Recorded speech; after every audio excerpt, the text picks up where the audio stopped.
Mobeetie is a small town here in the Texas Panhandle, but it has big history, and part of that is Fort Elliott. Fort Elliott was a post-Civil War United States Army post that operated near the town between 1875 and 1890. Our Jack Kessler has more on the history of Fort Elliott, including how Buffalo soldiers were stationed there, as we honor our hometown heroes. After the Second Battle of Adobe Walls, the Army determined that the Texas Panhandle needed to be cleared of Native Americans, according to the Texas State Historical Association. Major James Biddle was tasked by the United States Army to find a permanent post to keep surveillance of the Indian Territory. After doing so, the site was occupied in June of 1875, and construction of permanent facilities began in July 1875, and the post was renamed after Major Joel Elliott, who was killed in the Battle of the Washita in February 1876. He was with Custer at the Battle of the Washita near Cheyenne. Elliott unfortunately lost his life there with 9 other men that were in his troop. According to TSHA, the primary task of those at Fort Elliott was to patrol the Indian Territory border and stop small hunting parties of Native Americans from entering the Texas Panhandle. They got established to kind of keep the Indians at peace over in Indian Territory, Oklahoma, and so that they didn't keep marauding around over here and bothering the white settlers and buffalo hunters over here. And so the Army decided they needed a peacekeeping fort out here to help let this Panhandle area become established and settled. According to TSHA, the number of men at Fort Elliott was normally around 200.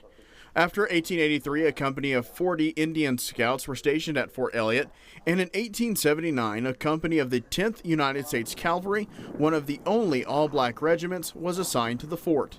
Buffalo soldiers.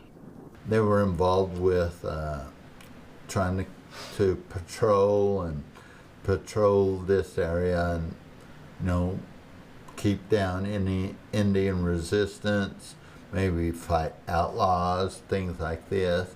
They were very important, I think, in the settlement of the West and the Great Plains, and fighting against Indian resistance that we see.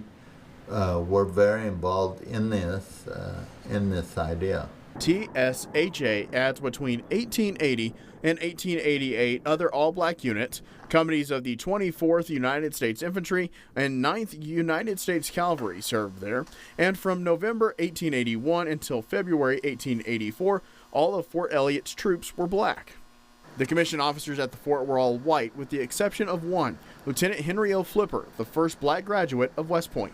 And he was involved with building a telegraph, I think, across the Canadian River telegraph line. So that was important. In 1890, the fort was closed, but pieces of the fort can still be seen today at the old Mobeetie Jail Museum in Mobeetie.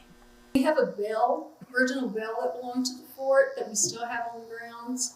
We have the flagpole, and it is the last flagpole in the United States still standing from an army post. It was originally 50 feet tall, and it was brought from over 40 miles away at Antelope Hills in Oklahoma, and they brought it on wagons, 2 huge trees, and put them together. We have a piece of an old barrack. They had an L shape to them, and this would have been like the bottom of the L, the smaller wing that came off of the barrack. In Mobeetie, Jack Kessler, KAMR Local 4 News.